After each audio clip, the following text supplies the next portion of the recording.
Now, you telling us that they named you Sinbad? His name is Too Bad. My mom named Real Bad. My sister named Almost Bad. Now, I know your brother Mark. A man don't name one kid Mark. Mark was adopted. I want to talk about this tonight because I think people should know, even though we adopted Mark, we love him. And Mark, wherever you're at right now, even though he's working, we let him do something else. He had to make a little money on the side. Even though we let you work at the cleaners this weekend, we still love you. I still love you. I still love you. Okay, I want to show you all a picture and then tell you a story behind it. Sandy, show me that photo when Sinbad was 5 years old at the crossroads of a big decision. Right there. That photo is very special. He decided that day. Huh? I was 15. Now this is what they told me. They said you decided that day you were going to be a star. At the age of 5, I knew I was not going to be able to work for anybody from 9 to 5. And I wanted to be an entertainer. I wanted to play pro ball. I wanted to be a rock star, and I wanted to tell jokes. And I wanted to be Jacques Cousteau, and I wanted to be Mario Andretti. I just wanted to do something wild. Yeah, what does your father do for a living? He's a minister.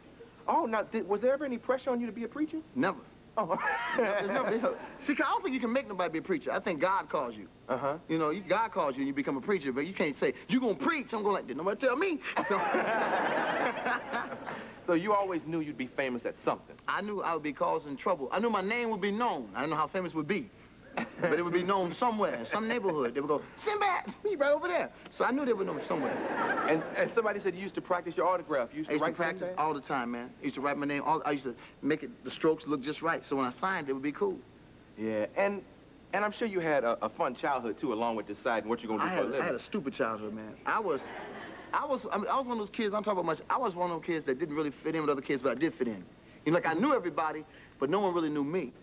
And I had the wild imagination. I used to make up friends. I used to go to the backyard, and I go like, we don't need nobody. Us. We don't need nobody, just us.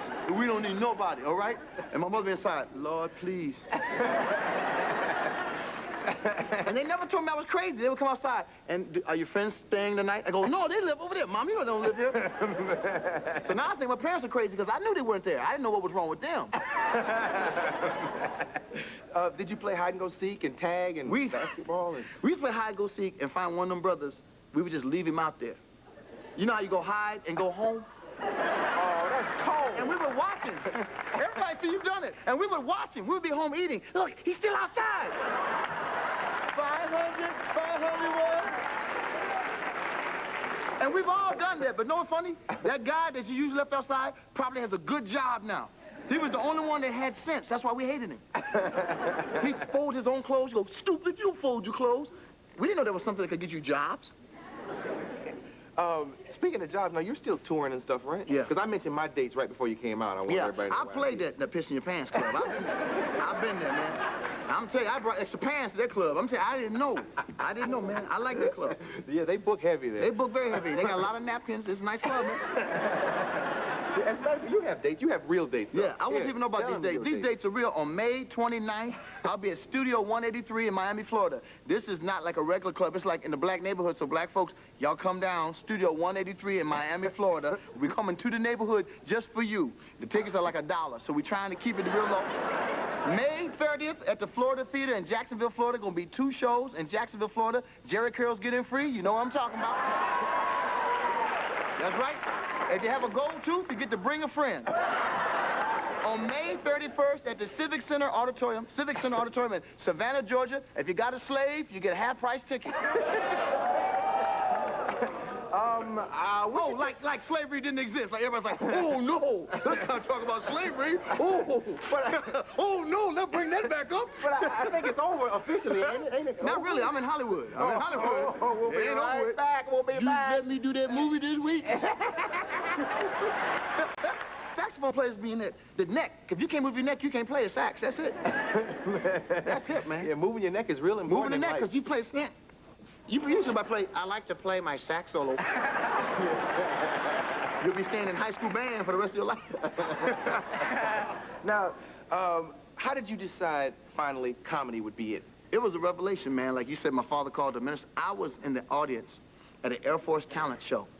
And I was getting ready to get kicked out the military, and I was sitting there, and I saw this comic come out named T.A. Burroughs. And I just rose up out my chair. I mean, I rose out and ran out the theater. I said, that's it. I said, that's it. I was running around the base. That's it. I'm a comedian. That's it. And they said, yeah, that's it. You out. And they kicked me out the military. Why did you get kicked out of the military? I impersonated officers. I used to go AWOL. Well, why did they keep me? The question is, why did they let me stay as long as they did? That's the problem. Wow. I have one more photo. Sandy, let me see this one. Who is this woman? And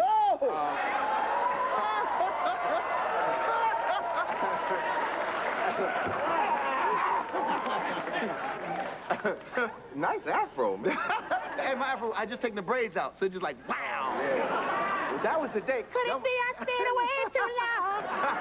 That was the day. Oh, man. Who was that girl? That was Sandy, God, Yarborough. And she my prom date. I didn't want to go to the prom. I wanted to take my basketball to the prom. And a friend of mine named Donna Venturous said, I got you a date. I said, I didn't need your help to get a date. If I want a date, I go get a date. I said, I'm taking my basketball. So I think I gave her the worst night in her life. Because I got to her house, and her father said, and she said, you got to ask my father if I can go. I said, this the day of the prom? I got to ask your dad if you can go? So I went back. He said, well, young man, I know your father's a minister, and sometimes, don't worry, I ain't going to do nothing to your daughter. She'll be right home at 11. And I had a box of flowers. I threw the flowers at her. Here, my mama bought these. My tuxedo was about 8 inches too short because I got it the day of the prom. So I had to unzip my pants and open it to sit down. So the whole prom, I sat there like this. This is... Give me some more cookies, please. So you were into sports and wasn't into women? I was scared of girls. I didn't know what to say to them because all them cool brothers, man, they had them. I used to watch them. I didn't know what they were saying because I saw them make the move like. So I would imitate the move. I would go like, I didn't know what they were saying, so I would just lean. Yeah. She's very pretty. But have you ever noticed that some of those girls, when we see them now, don't look like they did? Man, there's girls, you go through a high school yearbook, and the people, men and women that you thought was fine, and you go, I'm so glad I didn't marry this woman. Because, I mean, I see girls now, I go back home. Yeah, we almost went out. I said, now, thank God every day that it never happened.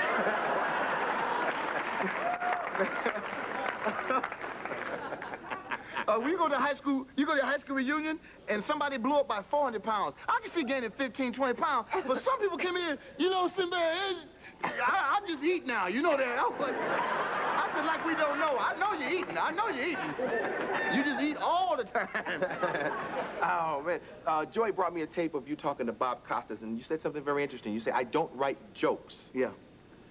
How do you describe your comedy? I can't write a joke. If somebody said, we want you to be a joke writer, I can't be like the Bob Hopes. Yeah. And this girl was here. I can't do that. I look at life. I look at stuff people do. Like when people stand in line outside, don't do anything because I go like, oh, I'm going to talk about that. Oh, yeah. I just look at life. Like I say, I talk about swimming. I just think about all the things we did swimming. Yeah. And the jokes come. Just from real life is funny because we do dumb stuff and we try to cover it. That's what makes it funny. Yeah. Like when you slip and fall and get up like nobody saw. And we have to act like we didn't see. Oh, okay, it's okay. So I'm the kind of person,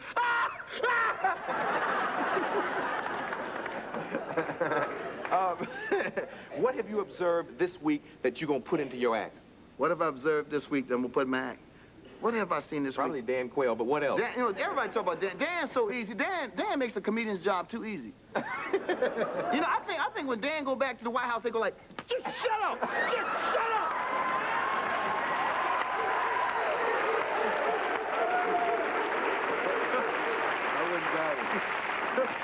There's people hiding in the bushes. If Dan's speaking, hit him. Pow! Dan was knocked out by somebody we didn't know.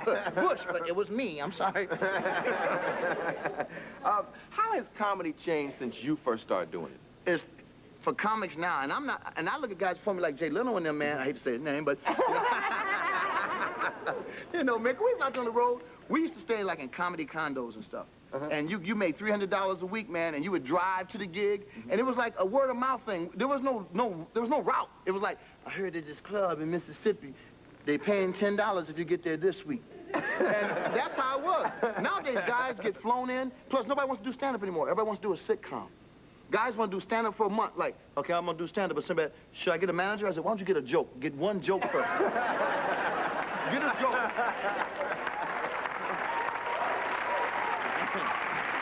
Yeah. It's like somebody walking up to the band. What kind of keyboard should I get? Can you play? I'm working on that. I'm working on that. I just want to get a keyboard first. You know, get the jokes first, and the rest will work itself out. When you walk in the clubs now, is it getting too dirty for you? I never said guys was too dirty. I mean, whatever guys do. If I'm with somebody, like if I'm with my mother and father, then I feel it. Because, you know, I go, well, I told my mother, well, let's go see him, because he's such a nice young man. I said, yeah, Mom, but when he gets on stage, he goes off. So I look at guys now, I think what happens now, they're being dirty. Not that dirty is wrong if that's what works for them, but they're being dirty because they saw somebody else be dirty, and they became successful for that, so they emulate it. Like, I hear so many guys talking about, no, Richard Pryor was dirty. Let's go back. Richard Pryor was funny. Let's even copy that. Let's be a genius and be dirty, because Richard was a genius. Yeah, because Richard could do his stuff in the clubs on Saturday Night Live. He could do anything. Richard could do anything, man. And young guys go like, well, Richard made it. Yeah, but Richard was funny. You not, okay? So...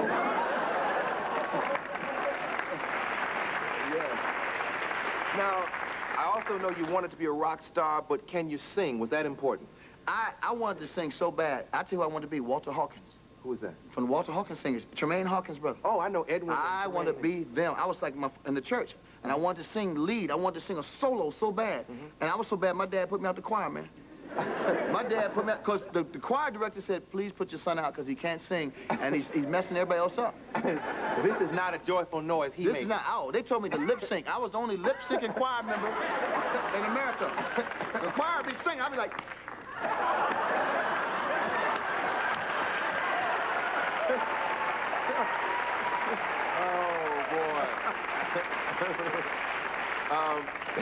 Before we go, any comments on those two beautiful people sitting over there? Oh, man, I tell you, the only reason I am what I am because of my mother and father. When people say, what's the secret to my success? I don't have a secret. I was raised well. I was punished. I was disciplined, and I was loved a lot.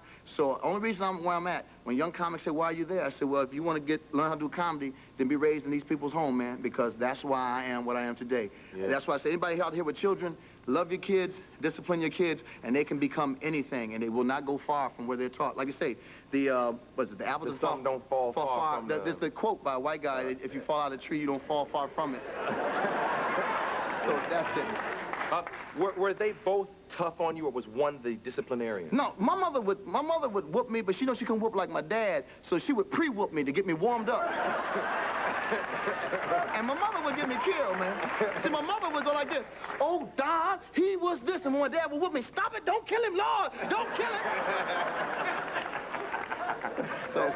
That's great. But they were, I mean, tell you, man, they took us camping. We didn't have no money, man. People don't know, we didn't have no money. My dad got a little messed up camping trailer. Hell, we got 6 kids. He got a one bunk camper. Come on, this is going to be great. We're like, oh, yeah, Dad, this is a lot of fun.